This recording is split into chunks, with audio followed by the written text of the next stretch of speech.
I have been doing this a long time. I'm going all over the country. I'll be in Georgia for Herschel Walker. I'm going out to Arizona to help Blake Masters and Kerry Lake.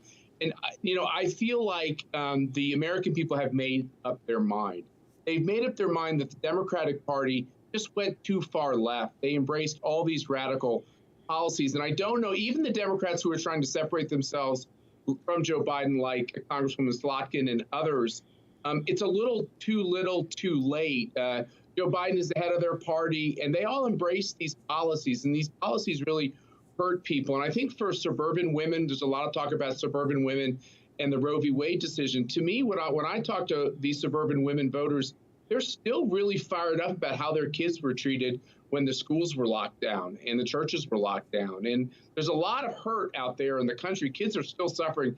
As you know, I have 5 kids, and look, this was very damaging to kids, and Democrats have to make amends to these voters. But you know what's funny, Greta? I haven't heard one Democrat at any time say, you're right, we went too far, and we're sorry. No apologies, no remorse. It's doubling down on these policies. It's one of the reasons they'll lose. Matt Schlapp, thank you. Thank you, Greta. All right, this falls under the headline, just because you can doesn't mean you should. The topic, journalism. First, some background.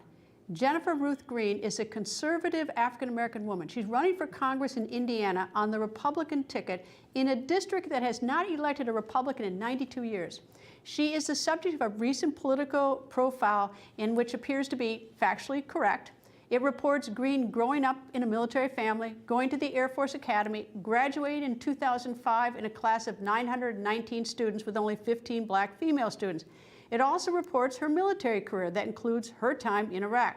She left active military duty in 2012, and 5 years later, she joined the Indiana Air National Guard. And today, Green is a lieutenant colonel. Now, all the foregoing, that's true, and it's probably valuable information to a voter trying to decide whether to vote for her or for her Democratic opponent. The article includes many other facts, including that she supported President Trump. That may have helped her win her Republican primary in May. I thought the Politico article fair, until I got to the part where it reports this, that while serving in Iraq, the article states that Green was sexually assaulted by an Iraqi serviceman. I would not have reported that. She has not been public about this very personal matter. It's not part of her campaign, not part of her platform. Her campaign spokesperson confirmed to me that she has never mentioned the sexual assault in her campaign for Congress. Only Politico is bringing it up. Now, why did Politico add that? Before publication about her sexual assault, Politico alerted her and asked for comment. Green is quoted as saying, pretty much in part, I'm a survivor of sexual trauma in the military, and I am being forced to discuss it publicly for the first time because my political opponent or his supporters obtained the military records either illegally or by egregious error with the intent to smear me and my military career.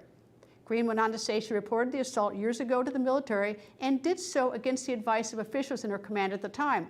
And since then, she says her career was intentionally derailed. Her comments to Politico clearly confirm what I thought, that the sexual assault is a very personal matter to her. It's not part of her campaign. Sexual assault can be deeply humiliating. Some victims want to discuss and put the spotlight on it, but some do not want to discuss it. It's too painful an experience. They don't even want their own families to know. And it isn't just this candidate that makes me raise this issue. Consider this. By publishing a very private matter unrelated to a campaign, do we in the news business run the risk of deterring other women from wanting to run for office? Is it a form of intimidation, intended or unintended? The fact that she's a sexual assault victim doesn't reflect one way or the other on Green's qualifications to be a member of Congress. So back to the headline. Just because you can, and even because it is true, doesn't always mean you should. Good judgment should drive us in our business. P.S. I've been in the journalism business for years. I know I've not been perfect because that's impossible. But when I see things like this, it reminds me to up my game to do better.